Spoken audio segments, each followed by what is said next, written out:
महाकालेश्वर ज्योतिर्लिंग के दर्शन करने के बाद अगले ही दिन सुबह 6 बजे हम लोग ओंकारेश्वर ज्योतिर्लिंग के दर्शन के लिए रवाना हो गए।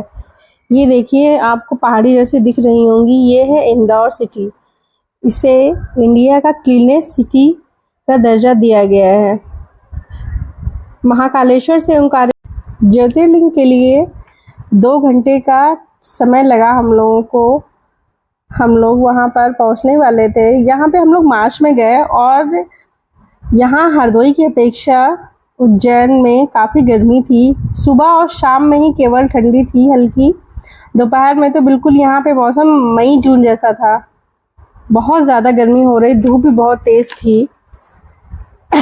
और ये भी कहा जाता है कि यहाँ पे जो ठंडी में भी ठंडी बहुत कम पड़ती है, जैसे कि अपने इधर साइड में पड़ती है, वहाँ वैसी एमपी में नहीं पड़ती है। तो ये देखिए, हम लोग बस पहुँचने ही वाले हैं। यहाँ पे सबसे पहले हम लोग गए थे ममलेश्वर मंदिर में दर्शन के लिए। तो ये देखिए, ये है ममलेश्वर मंदिर। बहुत ही पुराना मंदिर है और ऐसा कहा जाता है कि ओंकारेश्वर ज्योतिर्लिंग के दर्शन अधूरे हैं बिना ममलेश्वर मंदिर में शिवजी के दर्शन किए बगैर। तो ये देखिए, हम लोग यहाँ पे कुछ देर बैठे थे। बहुत पुराना मंदिर है और ओंकारेश्वर और ममलेश्वर जो मंदिर है, इसकी जो दूरी है बस थोड़ी ही दूरी है। और जो ओंकारेश्वर ज्योतिर्लिंग है वो नर्मदा नदी के टापू पर बना हुआ है। तो ये देखिए, नर्मदा नदी के घाट पर आ गए हैं हम लोग। ये देखिए, जो सामने आपको दिख रहा है पहाड़ी जैसी, यही मंदिर इसी पे बना हुआ है। और ये भारत की, या ये कहें कि दुनिया की ऐसी नदी है जो उल्टा बहती है। दुनिया की एकमात्र उल्टा बहने वाली नदी है। ये देखिए, तो सबसे पहले हम लोगों ने सोचा कि सबसे पहले हम लोगों को मंदिर की परिक्रमा करनी चाहिए। तो हम लोगों ने एक देखिए बोट कर ली थी और जो ओंकारेश्वर ज्योतिर्लिंग मंदिर है, इसकी सबसे पहले हम लोगों ने परिक्रमा की। बहुत ही अच्छा लगा, बहुत ही साफ और ठंडा जल था नर्मदा माँ का। ये देखिए, यहाँ पे बहुत सारी बोट लगी हुई थी जिस पर लोग जा रहे थे।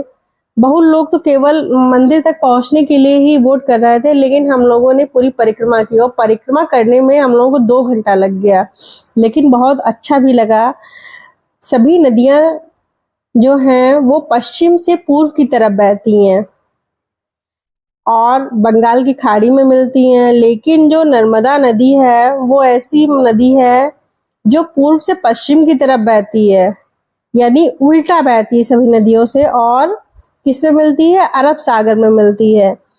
जो नर्मदा नदी के उल्टे बहने का कारण बताया गया है, भौगोलिक कारण है रिफ्ट वैली।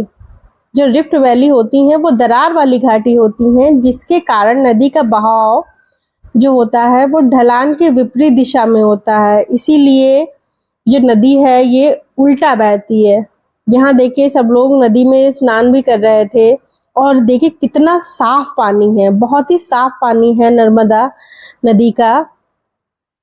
इतना साफ पानी मैंने अभी तक नहीं देखा किसी भी नदी का, जितनी भी नदी में हम गए हैं।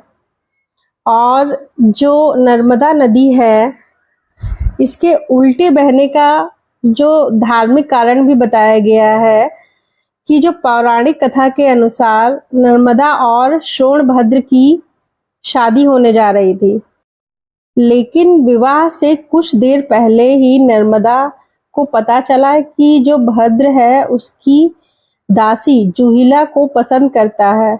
यह जानकर नर्मदा को बहुत ज्यादा गुस्सा आया और वो मंडप छोड़कर उल्टी दिशा में चली गई। साथ ही उन्होंने कुंवारी रहने का भी फैसला लिया।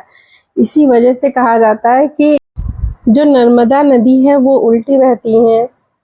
यहाँ पे बीच में इतनी ज्यादा गहराई थी और जो हमारी नाव जा रही थी बिल्कुल धारा के विपरीत जा रही थी। आप देख सकते हैं कि जो नदी की धारा है वो किधर साइड में जा रही है, हम लोग किधर साइड में जा रहे हैं, बिल्कुल उल्टी दिशा में। तो एक समय ऐसा भी आया था कि वहां पे गहराई ज्यादा थी और ढलान जैसी थी और इतनी तेज लहरें आ रही थी कि कुछ देर तो हम लोगों को ये लगा कि नाव हम लोगों की बढ़ ही नहीं रही, रुक गई हो बिल्कुल। हम लोग बहुत डर गए कि कैसे नाव आगे बढ़ेगी, लेकिन जो लोग चला रहे थे नाव को वो बहुत ज़्यादा एक्सपीरियंस थे, इसीलिए उनको बहुत ज़्यादा एक्सपीरियंस था। उन्होंने कहा डरिए नहीं, बस थोड़ी देर में हम लोग। और ये आप देखिए साइड में आपको दिख रहा होगा कि कुछ पॉलीथीन ऐसी लगी हुई है, तो यहाँ पे लोग स्नान कर रहे थे। जब बहुत ज़्यादा एक जगह ढलान थी तो जो बोट वाले ने कहा कि आप लोग थोड़ा उतर जाइए, तो हम लोग थोड़ा उतर के ऊपर गए थे। वहाँ पे बहुत सारे पत्थर और कंकड़ थे, तो कई जो लेडीज थी हम लोगों के साथ में, उन्होंने हम लोगों से कहा कि यहाँ का जो पत्थर है वो घर लेके जाइए और इसको पूजा जाता है। कहा जाता है कि यहाँ का जो हर कंकड़ शंकर होता है, इसीलिए हम लोग गए वहाँ पे और हम लोगों ने वहाँ से पत्थर भी लिए और 4-5 लिए थे। हम लोग उनको घर भी लेके आए थे और उनको हम लोगों ने बेल पत्र के पौधे के पास में रखा हुआ है, जिसकी हम लोग पूजा भी करते हैं। यहाँ पे हम लोग जो नर्मदा नदी में परिक्रमा कर रहे थे वो हम लोगों का बहुत ही स्पेशल डे था और सबसे आज तक का सबसे अच्छा दिन था सेलिब्रेशन का, क्योंकि इस दिन हम लोगों की थी शादी की 10वीं सालगिरह। 10वीं सालगिरह पर ही हम लोग गए थे महाकाल के दर्शन के लिए, और सबसे अच्छी अब तक की सालगिरह हम लोगों की रही जो हम लोगों ने मनाई। इतना अच्छा लग रहा था यहाँ पे, लेकिन जो मेरा भाई था वो बहुत ज़्यादा डर रहा था। यहाँ पे परिक्रमा करने के बाद हम लोग गए थे ओंकारेश्वर मंदिर में। देखिए महाकालेश्वर जो ज्योतिर्लिंग है उनके जो दर्शन थे बहुत ही हम लोगों को इजीली बहुत ही अच्छे दर्शन हो गए थे जिस दिन हम लोग उज्जैन पहुंचे थे। लेकिन यहाँ पे ओंकारेश्वर ज्योतिर्लिंग जो दर्शन थे वो बहुत ही हम लोगों को मुश्किल से हो पाए थे, क्योंकि यहाँ पे काफ़ी कंजेस्टेड मंदिर है, गर्भगृह भी छोटा है, तो यहाँ पे बहुत ही लंबी लाइन लगी थी। और जैसे कि जानते हैं मेरी छोटी हुई बेटी वो बहुत ज़्यादा परेशान करती, बिल्कुल भी ज़मीन में नहीं उतर रही थी, खड़ी नहीं हो रही थी। तो मेरे हस्बैंड ने उसको नेट 2.5 घंटे उसको लाइन में लेकर खड़े रहे। काफ़ी हम लोगों ने स्ट्रगल किया। कई लोगों ने ये भी कहा कि यहाँ पे जो दर्शन है वो वीआईपी भी होते हैं, लेकिन हम लोगों ने सोचा कि कुछ तो कष्ट हम लोगों को सहने पड़ेंगे, इतनी दूर आए हैं भगवान के दर्शन के लिए, तो इतनी देर वेट करना तो बनता ही है। तो हम लोगों ने काफ़ी देर वहाँ पे खड़े रहे, फिर भगवान शिव के दर्शन भी हुए हम लोगों को। यहाँ से बिल्कुल भी जाने की इच्छा नहीं हो रही थी, बस मन यही हो रहा था कि बस ऐसे ही यहाँ पे हम लोग बोट पे रहें और ऐसे ही घूमते रहें।